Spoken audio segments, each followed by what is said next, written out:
Beleza, pessoal? Aqui é do canal Monks, Movimento de Oposição à Mídia Controladora e Sensacionalista. Hoje a gente vai falar um pouco sobre a divisão dos poderes, né, da nossa nação e por que toda essa agonia, né, que a imprensa tende a criar nas pessoas para que elas não gostem de política, né? Mas aí a gente vai falar algumas coisas aqui, por exemplo, entendendo os poderes do Brasil. Segundo, então você não gosta de política? Terceiro, mas baseado em que você afirma não gostar de política? Quarto, você vota na sua cidade? E quinto, você cobra os seus direitos? Bom, vamos lá. Entendendo os poderes do Brasil. Eu vou deixar uma referência aí que é bem importante. Algumas partes aqui eu vou ler e vou comentar. Tem um site chamado guiadedireitos.org. Nesse site você tem a descrição de como funcionam os poderes e a legislação brasileira para governo federal, para governos estaduais e prefeituras, municípios, né? Então, dentro desse site a gente praticamente vai falar sobre direitos políticos. Tem um menu lateral esquerdo. O site novamente guiadedireitos.org.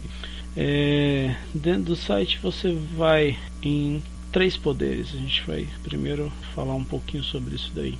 Então você tem os 3 poderes dividindo, né, a responsabilidade da nação, fora a presidência em si, né? Você tem o poder executivo, o poder legislativo e o poder judiciário. Eles trabalham em conjunto, né? Então, o poder legislativo elabora as leis e vota essas leis, aprovando ou não aprovando ou modificando as leis de acordo com as necessidades da nação de tempos em tempos, né? Ou de acordo com as novas realidades que o país passa, né? Então, uma lei por exemplo, que foi aprovada do marco regulatório da internet, né? Ele foi criado recentemente, mas não caberia, por exemplo, ao legislativo ter criado essa lei em 1980, por exemplo, porque a informática já existia, né? Mas o uso dessa ferramenta, a internet, a qual a lei foi criada, ela não se aplicava, até porque o uso que a internet tinha dentro do nosso país era muito pequeno, né? Era restrito a universidades, grandes empresas como banco e tal, e empresas de telefonia, né? Além do próprio governo, claro. Mas assim, era muito restrito e poucas pessoas tinham computador. A partir do momento que os dados começaram a ficar disponíveis na internet, as pessoas puderam estar falando na internet, estar escrevendo na internet, se comunicando através dela, aí sim passou necessário ter alguma coisa que regulamentasse o que se podia ou o que se não se podia fazer na internet. A gente não vai citar aqui o que isso impacta com relação à lei da internet, é mais para exemplificar o que o poder legislativo faz.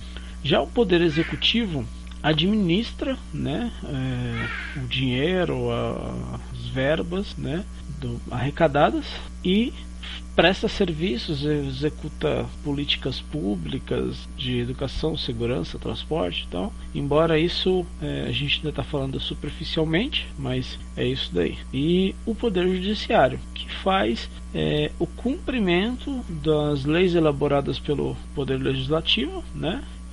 Colocando em prática e resolvendo os casos, né? Solucionando os conflitos entre partes que haja um processo, ou entre o próprio governo e uma camada da sociedade, caso haja desse tipo de conflito.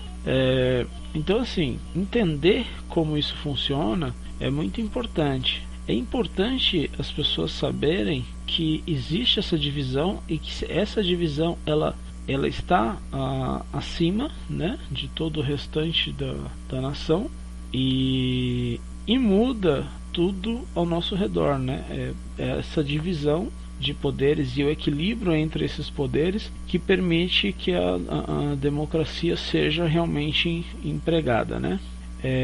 Vale lembrar também que o poder legislativo, né, ele foi eleito pelo povo, então ele representa parcelas da sociedade. Um vereador eleito por uma camada de pessoas de uma cidade representa uma parcela daquela cidade, assim como um prefeito. Já um deputado estadual, federal, vai ser eleito por uma parcela do estado, né?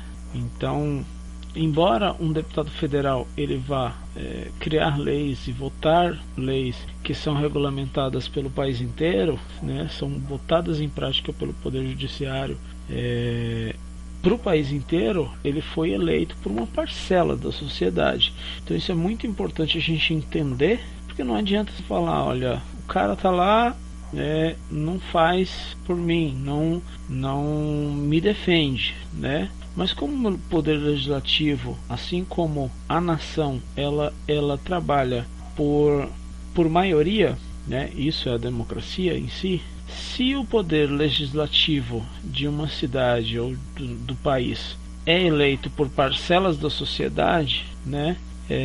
Quando alguém coloca uma lei para ser votada, seja essa lei de cunho popular que foi proposta pela sociedade, ou seja proposta por algum vereador ou deputado, essa lei ela vai ter que ser aprovada, né? Então, assim, isso é tanto para o bem como para o mal. Uma lei pode ser algo ruim para a sociedade como um todo, e se a maioria que você votou tiver lá e votar a favor daquela lei, vai trazer coisas ruins para toda a nação. Se você, com a maioria, eleger pessoas de cunho duvidoso, né, de caráter duvidoso, ou que não defendem realmente uma política para o país inteiro, isso é perigoso. As pessoas não vão estar defendendo os seus direitos, vão estar defendendo os direitos de alguém, né? Eu acho que isso é importante estar muito claro. Também é importante entender que se você vota numa pessoa e fala assim, não, vou votar nesse porque esse daqui é o menos pior, ou esse daqui eu conheço, né? Mas você conhece o restante que está entrando? Você só vai lá, pega um papelzinho no chão e vota, ou o seu vizinho te pediu para você votar, ou o seu patrão às vezes, né? E você não tinha nenhum candidato, então você não ligou para isso, foi lá e votou, né, naquela pessoa. E aí é óbvio que se você não sabe qual é a maioria que está junto com esse candidato que você está votando, se essa maioria for de pessoas boas, ótimo. Mas se não for, meu amigo, toda uma cidade, ou todo um estado, ou todo o país vai sofrer pela sua displicência do voto, né? Claro que quem está ouvindo isso daí não quer dizer que seja exatamente você, né? Mas sim um coletivo de pessoas que pensam da mesma forma, que não vale a pena falar de política, que não vale a pena entender política, né? Eu concordo, você não precisa querer participar politicamente para ser votado, né? Se você não tem esse interesse, ótimo, né? Mas é um direito seu poder escolher o que é melhor para você ou para o país. Se você escolhe de forma errada, enfim, você vai amargar, né?